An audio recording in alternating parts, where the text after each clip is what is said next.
اعوذ باللہ من الشیطان اللعین الرجیم بسم اللہ الرحمن الرحیم الحمد للہ رب العالمین الصلاة والسلام علی اشرف الانبیاء والمرسلین وعلی آلہ طیبین الطاہرین المعصومین الذین اذہب اللہ عنہم الرجس وطہرہم تطہیرا اللہم صل علی محمد وآل محمد وعجل فرج قائم آل محمد۔ عزیزان محترم، شیخنا الاعظم شیخ مرتضیٰ انصاری رحمۃ اللہ علیہ کے حالات زندگی، واقعات اور حکایات آپ کی خدمت میں نقل ہو رہے تھے۔ آج ہم شیخ مرتضیٰ انصاری کی صالحہ والدہ کا ذکر کریں گے۔ شیخ مرتضیٰ انصاری کی والدہ نے ولادت سے پہلے عالم رؤیا میں امام جعفر صادق علیہ الاف و تحیت و ثنا کی زیارت کی کہ امام صادق آل محمد انہیں سونے کا قرآن ہی دیا کر رہے ہیں، اور پھر جب شیخ جلیل القدر شیخ مرتضیٰ انصاری کی ولادت ہوتی ہے تو معلوم ہو جاتا ہے کہ اس خواب کی تعبیر یہ مولود ہے جس کی پرورش کا خاص اہتمام کرنا ہے۔ لہٰذا تمام وقت شیخ مرتضیٰ انصاری کو باوضو ہو کر دودھ پلانے والی یہ مؤمنہ خاتون ایک فقیہ جامع الشرائط کی بیٹی تھی۔ تمام گھر کا کام خود کیا کرتی تھی، گھریلو کام خود انجام دیا کرتی تھی، صفائی ستھرائی، پھر مجتہد کی بیٹی تھی تو یقینی بات ہے کہ لوگوں کی تربیت میں بھی بہت اپنا کردار ادا کیا کرتی تھی۔ بچپن ہے، شیخ مرتضیٰ انصاری رحمۃ اللہ علیہ کو بچپن سے ہی دینی تعلیم کا بہت شوق ہے، لہٰذا والدہ گھر کے کسی کام کے لیے تاکید کرتی ہیں کہ آپ گھر کا کام انجام دیں، جائیں فلاں سے بازار سے کوئی سودا سلف لے آئیں۔ تو شیخ مرتضیٰ انصاری گھر سے باہر گھر کا سودا لینے چلے گئے ہیں، لیکن باہر جا کر درس میں بیٹھ گئے، مباحثہ کیا، علم حاصل کیا، کافی دیر ہو گئی، اور پھر واپسی پر سامان خریداری کر کے گھر تشریف لے آئے تو والدہ یقینی بات ہے ناراض ہوئیں، اور ایسے میں والدائیں گھر کی جو مائیں ہوتی ہیں وہ بچوں سے ناراض ہوتی ہیں کہ ہمیں روزمرہ زندگی کی کوئی ضرورت کی چیز چاہیے تھی اور آپ کو ہم نے وہ چیز لینے بھیجا ہے اور آپ کھیل کود میں یا کسی دوسرے کام میں مصروف ہو گئے۔ تو والدہ کو تو معلوم ہے کہ مرتضیٰ کھیل کود والا بچہ نہیں ہے، یہ درس و بحث والا بچہ ہے، لہٰذا پھر بھی گھر میں جب ضرورت کی چیز موجود نہ ہو اور ضرورت ہو تو والدین ناراض ہوتی ہیں، مائیں ناراض ہوتی ہیں۔ لہٰذا کہا کہ بھئی ٹھیک ہے تم درس پڑھنے چلے گئے، لیکن آپ نے ہمیں وہ فیض نہیں پہنچایا، ہمیں ہماری ضرورت کی چیز وقت پر نہیں ملی ہے تو ہمیں آپ کا کیا فائدہ ہے۔ اور جب شیخنا الاعظم مرتضیٰ انصاری رحمۃ اللہ علیہ ایک نہایت ہی جلیل القدر فقاہت کے مقام پر پہنچتے ہیں تو شیخنا الاعظم بہت احتیاط سے کام لیا کرتے ہیں، وجوہات شرعیہ کے استعمال میں شدت احتیاط۔ تو اب شیخنا الاعظم مرتضیٰ انصاری رحمۃ اللہ علیہ اپنے گھر میں جو وجوہات شرعیہ سے ہفتے میں یا مہینے میں ایک مرتبہ گوشت مرجع تقلید بننے سے پہلے اپنی والدہ کے لیے بھیجا کرتے تھے۔ تو ایک روز والدہ سے گفتگو ہو رہی ہے اور شیخنا الاعظم مرتضیٰ انصاری کی روش ہوا کرتی تھی کہ جب بھی وہ درس خارج دینے کے بعد واپس تشریف لاتے یا اپنے درس و بحث سے واپس آتے تو سیدھا اپنی والدہ کے پاس جاتے، والدہ کی عزت کرتے، احترام کرتے، گفتگو کرتے، مزاح کرتے، انہیں خوشحال کرتے اور ان سے گزشتہ لوگوں کے حالات زندگی کے بارے میں ان سے معلومات لیتے کہ پہلے علماء کیسے زندگی گزارا کرتے تھے، ان کا کیا طریقہ کار تھا، کیا طرز عمل تھا۔ تو ایسے میں والدہ انہیں اپنی گزشتہ جو سلف صالح علماء ہیں ان کے حالات زندگی سے باخبر کیا کرتی تھیں۔ تو ایسے میں ہی شیخ مرتضیٰ انصاری رحمۃ اللہ علیہ کی والدہ ان سے شکوہ کرتی ہیں کہ بیٹا جب آپ مجتہد نہیں تھے تب بھی آپ ایک چھوٹا سا پیس گوشت کا ہمارے لیے لایا کرتے تھے، اب تو آپ مرجع تقلید بن چکے ہیں، آپ کے پاس تو بہت سارے امکانات اور وسائل زندگی موجود ہیں، اب بھی ملا رحمت ہمارے لیے ایک چھوٹا سا گوشت کا ٹکڑا لے آتا ہے، یہ تو طریقہ کار نہ ہوا۔ تو شیخ مرتضیٰ انصاری والدہ سے مخاطب ہو کر کہتے ہیں کہ ماما میں وہی مرتضیٰ ہوں جو مرجع بننے سے پہلے مرتضیٰ تھا، اب بھی وہی مرتضیٰ ہوں، نہ میرے پیٹ میں اضافہ ہوا ہے نہ کمی آئی ہے، اور آپ کی بھی صورتحال ایسی ہی ہے، تو ہم کیوں اپنی ضرورت سے زائد مقدار کو بیت المال سے استعمال کریں۔ پھر ایک دفعہ کا ماجرا اور واقعہ ہے کہ شیخ مرتضیٰ انصاری اسی طرح سے درس سے واپس جب گھر تشریف لاتے ہیں اور اسی قسم کی گفتگو ہو رہی ہوتی ہے کہ بچپن میں آپ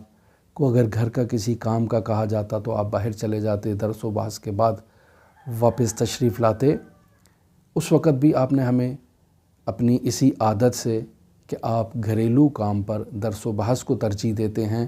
اور اب آپ شدت احتیاط کی وجہ سے گھر کو اہمیت نہیں دیتے، ہم آپ کی ان دونوں عادتوں سے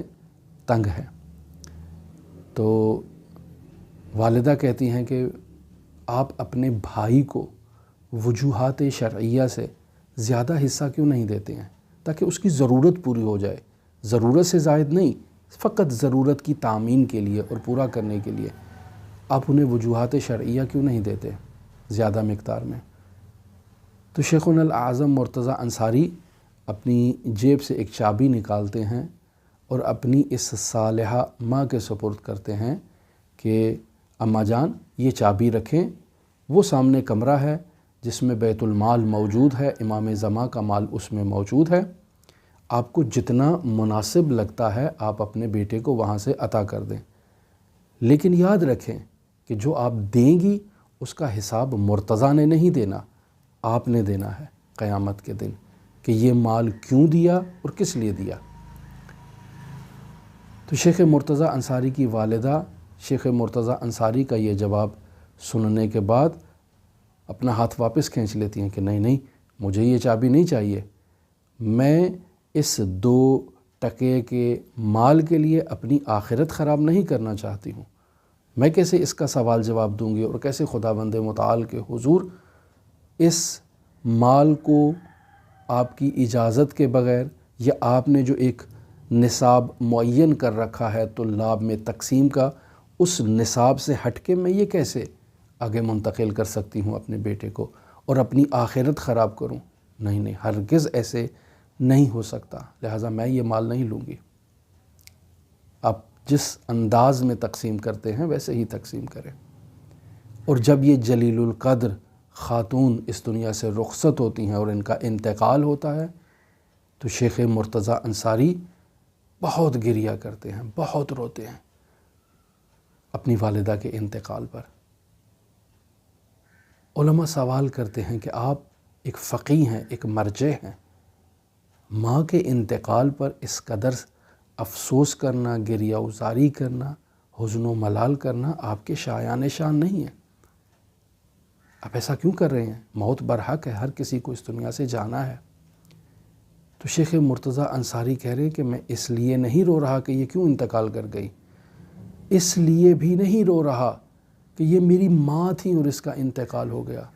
بلکہ میرے رونے کی بنیادی وجہ یہ ہے کہ یہ ایسی جلیل القدر مخدرہ خاتون تھی کہ ان کے وجود کی برکت سے اس مرتضیٰ پر اللہ کی بہت سی رحمتیں نازل ہوتی تھی، اور آج میں ان رحمات الہی سے محروم ہو گیا ہوں اس کے انتقال کی صورت میں، تو میں تو اپنی رحمتوں پر رو رہا ہوں، صرف ماں کی محبت میں یا ماں کے انتقال میں نہیں رو رہا۔ ٹھیک ہے موت برحق ہے اور یہ اس دنیا سے رخصت ہو چکی ہیں، لیکن وہ رحمات الہی جو میرے اوپر اور برکات الہی جو اس کے وجود سے روزانہ میرے اوپر آیا کرتی تھی وہ اب ختم ہو گئی ہیں۔ بہت ہی صالحہ خاتون تھی۔ خداوند متعال ہمیں یہ توفیق دے کہ ہم ایسے بزرگ علماء کے حالات زندگی کا مطالعہ کریں، ان کی زندگی میں موجود درس اخلاق کو اپنے لیے اخذ کریں کہ انسان نے اس دنیا میں صرف دنیا ہی کمانی نہیں ہے، بلکہ انسان اس دنیا میں گزرنے کے لیے آیا ہے۔ گزشتہ علماء کے حالات زندگی میں بہت نورانیت نظر آتی ہے، لیکن اس کا ہرگز یہ مطلب نہیں کہ ہم موجودہ علماء کو یا ان کے پاس موجود اموال کو یا ان کے طرز زندگی کو دیکھ کر ہم ایک قضاوت کرنا شروع کر دیں۔ ایسے ہی قضاوت بعض لوگ امیر المؤمنین علی ابن ابی طالب علیہ آلاف التحیت و ثنا کے زہد و تقویٰ کو مد نظر رکھتے ہوئے اور امام حسن مجتبیٰ کے اس جلیل القدر دسترخوان کو، اس عالی شان پوشاک کو مد نظر رکھتے ہوئے قضاوت کرتے ہیں کہ وہ علی تھا اور یہ حسن تھا، دونوں امام ہیں اور دونوں کے طرز زندگی میں بہت وسیع تفاوت پایا جا رہا ہے کہ اس کی زندگی زاہدانہ اور اس کی زندگی شاہانہ۔ تو عزیزان، ان حالات کو جمع کرنا، ان حقائق کو سمجھنا ہماری زندگی ہے۔ سید الاوصیاء ایک ایسے زمانے میں موجود تھے کہ ان کی امامت کا تقاضا یہ تھا کہ اسلام کے اس پہلو کو اجاگر کریں۔ حسن مجتبیٰ ایک ایسے زمانے میں موجود ہیں کہ جہاں انہیں اسلام کے اس دوسرے بعد کو اور اس جود و سخا کو اجاگر کرنا ہے۔ لہٰذا علماء کے حالات زندگی میں یہ فراز و نشیب اور یہ جو تفاوت ہم مد نظر رکھتے ہیں یا ہمیں نظر آتا ہے، تو ہمیں ان حالات کو بھی مد نظر رکھنا چاہیے کہ جس میں وہ زندگی بسر کر رہے ہیں۔ کوئی امیر المؤمنین کی طرح زاہدانہ زندگی گزارتا ہے اور شیخ مرتضیٰ انصاری بنتا ہے، اور کوئی جو ہے وہ امام حسن مجتبیٰ کی سیرت پر عمل کرنے کا پابند ہوتا ہے اور شاہانہ زندگی بسر کرتا ہے، چونکہ اس کا اٹھنا بیٹھنا اشراف کے ساتھ ہے۔ اگر وہ اچھا لباس نہیں پہنے گا، اگر اچھی سواری پر سوار نہیں ہوگا، اگر اس کی رفت و آمد کا انداز شاہانہ نہیں ہوگا،